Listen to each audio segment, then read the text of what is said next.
Hello, hello, hello! Alors, mi-chemin dans le mois de décembre déjà. 12 décembre, on va parler persona aujourd'hui. On va parler, est-ce que tu connais vraiment la personne qui écoute ton podcast?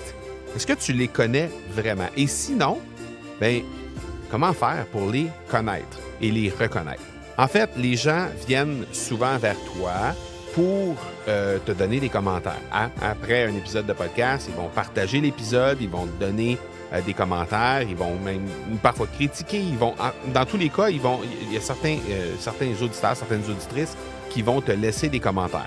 Alors, le réflexe qu'on a souvent, c'est qu'on va aller répondre aux commentaires, mais on va les remercier, on va leur apporter certaines lumières par rapport à ça, surtout dans les cas où il y a des critiques, mais c'est tout. On ne va pas aller plus loin que ça. Moi, je t'invite à plutôt avoir une approche qui est plus proactive envers la personne qui va te donner des commentaires, spécialement au départ.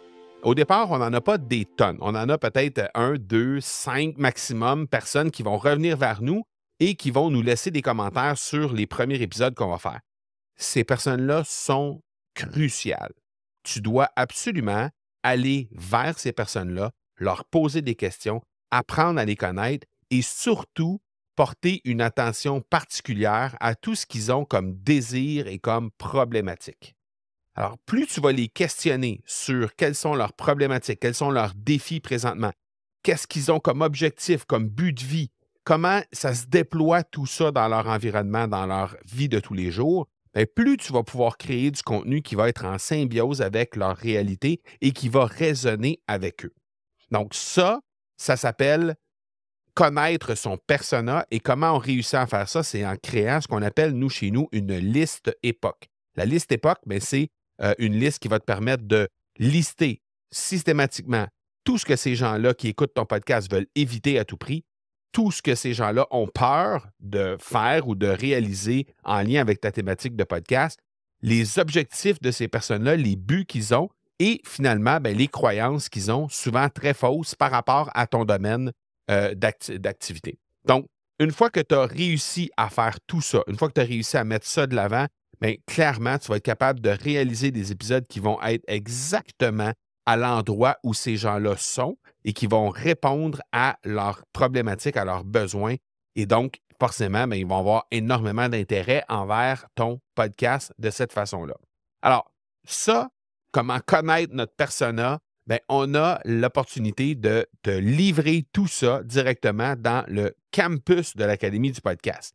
Alors, le campus, c'est quoi? Bien, c'est une communauté qui va te permettre d'abord, évidemment, de pouvoir côtoyer un paquet d'autres podcasteurs. On est tout près de 300 maintenant. Ensuite de ça, tu vas pouvoir évidemment avoir une formation qui s'appelle la formation Top 90 qui te donne toutes les bases de ton podcast, dont le persona, évidemment. Ça te donne aussi des masterclass, des séances de questions-réponses. Il y a plein de trucs que tu peux trouver. Et présentement, la beauté de la chose, c'est que notre campus, bien, il est en rabais, c'est-à-dire que présentement, il est encore au tarif de lancement. Ça a été lancé au début du mois de septembre dernier.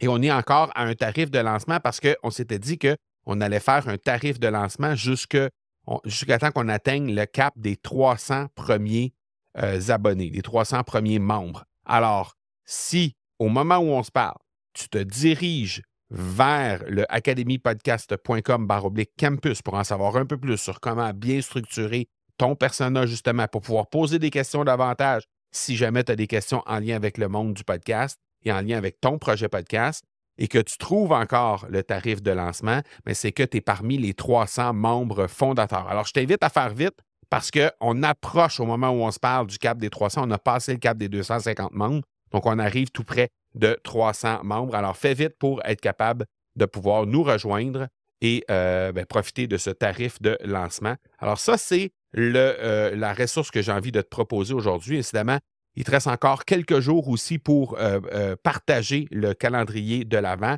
Alors, tu peux te rendre au academypodcast.com/calendrier-concours pour être capable de réaliser les partages de ça et courir la chance de remporter un des 5 coachings qu'on va faire tirer. Et l'épisode que je t'offre aussi aujourd'hui en guise de cadeau avec ce que je t'ai livré aujourd'hui pour le 12 décembre. Bien, c'est l'épisode 337. C'est un épisode qui parlait justement de comment mieux comprendre notre audience, les 5 façons de mieux comprendre notre audience. C'est à l'épisode 337. Donc, c'est disponible, comme tu le sais maintenant, au academypodcast.com/337 pour pouvoir écouter cet épisode-là et en savoir un peu plus sur le sujet qu'on a traité aujourd'hui, c'est-à-dire connaître son persona. Est-ce que tu connais vraiment la personne qui écoute ton podcast? Demain, 13, déjà on bascule dans la deuxième moitié de notre calendrier de l'Avent. On va parler de pourquoi ta communauté, mais elle est ton meilleur allié pour la promotion de ton podcast. Alors, voilà pour aujourd'hui. On se parle demain. Ciao.